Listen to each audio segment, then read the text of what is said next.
Tapi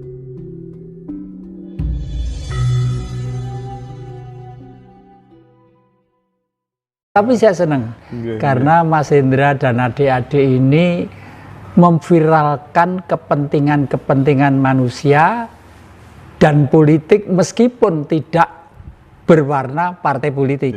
Jadi semua lapisan itu banyak yang senang gitu. Iya, saya akan mengawali dialog kita atau diskusi kita. Mulai dari soal ketuhanan dulu deh. Karena menurut saya persoalan ketuhanan itu memang benar-benar harus tuntas gitu ya. Ada 4 terminologi atau preposisi atau apa begitu. Yang pertama itu ada banyak ada. Hanya ada satu ada. Ini kalau kita berbicara tentang ketuhanan, menurut saya itu clear, nggak masalah. Itu pengalaman batin seseorang untuk menemukan Tuhan. Monoteisme itu oke, nggak ada masalah. Yang jadi masalah itu kalau kemudian hanya boleh ada satu ada. Jadi hanya boleh ada satu ada. Ada yang lain itu dianggap salah. Ini yang kemudian menimbulkan polemik di tengah masyarakat secara horizontal begitu. Dan yang ketiga ini tidak ada, ya. Ini bisa kemudian agnostik atau ateis, antiteis dan lain sebagainya. Dan yang keempat ini ada banyak ada. Saya ini akhir-akhir ini mulai seolah-olah ini ya, orang mendeskripsikan Tuhan itu kan selalu berbeda-beda. Ya kan, katanya hanya boleh ada satu, tapi kenyataannya pengalaman batin seseorang tentang ketuhanan itu berbeda-beda. Andai kata kemudian yang menjadi dogma ini adalah ada banyak ada, saya yakin tidak akan ada konflik agama, tidak akan ada konflik tentang perbedaan ketuhanan dan seterusnya. Saya ingin melihat bagaimana respon Eyang Jatikusumo terkait hal ini. Betul, jadi Mas Hendra itu betul, dan analisa bercorak ragam tadi itu juga betul ya, karena sikon itu akan mempengaruhi pola berpikir manusia.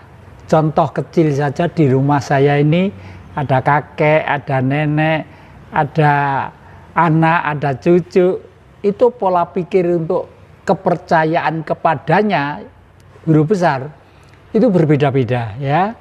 Kakeknya senangnya sila, membakar dupa, dan menghadapnya sering ke selatan ya. Kenapa ke selatan?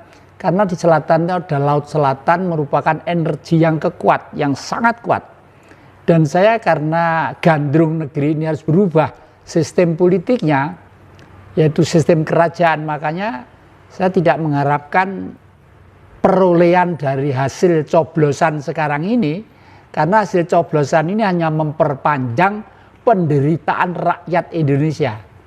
Karena mereka memproduksi undang-undang yang tidak mau menyentuh kalau dirinya rugi, apapun jabatannya. Nah, oleh karena itu, secara spiritual, negeri ini harus dirampungkan, satu, sesuai dengan proklamasi 17 Agustus 1945, sebagaimana Bung Karno memproklamirkan negeri ini. Yang kedua, sejarah kelabu 1965 ini pun harus diluruskan. Kenapa? Kalau sejarah 1965 ini nanti tidak diluruskan, mbok sampai kiamat pun bangsa negeri ini tidak akan selesai. Karena dianggap orang yang sudah mati itu tidak, getarannya tidak hidup. Nah, ini kesalahan besar ini. Juga menyangkut masalah yang Mas Hendra katakan tadi itu, harus ada satu, harus ada ini dan sebagainya ya. Jadi yang mati itu kan tubuhnya yang dinyatakan mati, tapi sukma itu kalau belum selesai masih tetap hidup lah. Hidupnya sukma inilah yang mempengaruhi perilaku spirit dan budaya manusia, karena beliau ini menuntut sesuatu kebenaran di negeri ini. Itu ya. Jadi kalau kita tarik kesimpulan ke belakang, siapapun yang menjadi presiden di republik ini harus mengerti tentang sejarah bangsa negeri ini. Sriwijaya itu apa, Singosari itu apa, Majapahit, harus ya. Jangan, wah itu kan saya belum lahir, tidak boleh bilang seperti itu. Seperti seorang presiden yang berada di Amerika Serikat misalnya, harus ngerti Washington itu siapa, George Bush itu siapa, Obama harus ngerti. Meskipun dia itu presiden yang masih umur 25 tahun katakanlah seperti itu. Nah, inilah kewajiban kita, sehingga sejarah kelabu nanti kenapa harus diluruskan? Karena kakek ini secara spiritual, bangsa ini harus kembali ke titik nol. Kalau nanti sudah kita luruskan, istilah politiknya tidak ada orla, tidak ada orba, tidak ada kelompok ini, tidak ada kelompok ini, tidak ada kelompok ini. Yang ada adalah satu bangsa Indonesia. Sekarang sudah tahun 2022. Kita eranya itu sudah era situasi baru, harus sesuai dengan hukum-hukum ilmu pengetahuan yang ada. Eranya sudah era digitalisasi, eranya sudah era quantum for berapa gitu ya itu. Jadi ini harus kita kejar, kalau tidak ya kita ketinggalan zaman gitu loh. Nah, oleh karena itu mudah-mudahan bapak-bapak yang ada di Jakarta sana itu menyadari bahwa letak penderitaan rakyat, karena apa? Sekarang ini sudah mulai ada gejala-gejala raja-raja di daerah-daerah. Misalnya, saya kemarin melihat viral ya di daerah Jawa Timur. Kebetulan daerah itu adalah merupakan daerah yang sangat fanatik dalam agama tertentu. Ada seorang anak pengen cari makan. Ya, pengen cari makan supaya wetenge ndak luwe, supaya ndak modar di tempat. Maaf saya pakai bahasa Jawa Timuran ya. Lalu anak itu mendirikan kafe jauh dari masjid, jauh dari tempat ibadah. Disuruh membubarkan diri. Sampai anak itu muring-muring teriak-teriak kepada RI 1. Tolong kami cari makan, di mana harus cari makan. Itu pada keterlaluan seperti itu. Berlagak suci dan berlagak baik tapi menindas dan memiskinkan rakyatnya sendiri. Itu pejabat-pejabat oknum-oknum yang tidak benar. Dan ini harus diluruskan. Kalau ditarik ke belakang, ini ada kaitannya dengan 1965. Karena sejak itu bangsa ini sudah tidak percaya dengan leluhurnya sendiri. Digeret menjadi percaya terhadap leluhurnya bangsa lain. Saya adalah boleh dikata pelaku sejarah itu sendiri. Tahun 65 saya mengikuti tahun 66, tahun 74 dan sebagainya. Dan secara politis bangsa di negeri ini yang menjadi presiden, menjadi dirjen, menjadi rektor, menjadi gubernur, menjadi politikus-politikus di Senayan tidak pernah belajar Pancasila yang benar itu yang mana. Ini harus diluruskan. Karena Pancasila itu universal. Amerika bagus mempunyai Pancasila, Perancis bagus, Jerman bagus. Sampai beberapa kawan saya dan murid saya di luar negeri itu datang ke sini menyampaikan buku kepada saya. Romo, supaya Majapahit kedua itu harus lahir kembali. Karena apa? Kalau tidak, bangsa Nusantara ini nanti akan terpuruk. Nah, ternyata sesuai dengan tulisan yang ditulis oleh Profesor Dr. Arisio Santos, ya, ahli antropologi dan sosiologi dari Brasilia. Konon dulu sebelum Atlantik tenggelam laut ke permukaan, ada huru-hara yang besar, bencana alam yang besar banget. Dasar laut ke permukaan, lalu bumi itu ambles ke alam, ke bumi gitu. Daratan ambles ke bumi. Nah, itu kalau di wayang disebut goro-goro. Nah, makanya goro-goro ini sebenarnya adalah adegan pertama. Oleh karena itu hari ini saya memakai baju, saya sengaja supaya YouTuber dari Ngaji Roso itu sadar bahwa Semar Gareng Petro itu adalah leluhur kita. Bodronoyo ya Gareng sendiri, ya Petro sendiri. Kalau Bagong itu sudah tambahan baru itu supaya wayang rame dan hiruk pikuk gitu. Tapi yang asli adalah ini. Semar itu adalah leluhur kita, Adamnya bangsa Nuswantara. Yang dikatakan Mas Indra tadi itu bahwa orang yang bercorak ragam keyakinan dan kepercayaan itu ternyata malah guyub, rukun dan satu. Kalau sekarang oleh leluhur kita dibuat menjadi Bhinneka Tunggal Ika sesuai dengan semangat Singosari. Artinya banyak itu justru kemudian menimbulkan kerukunan. Menimbulkan kerukunan, ya toh.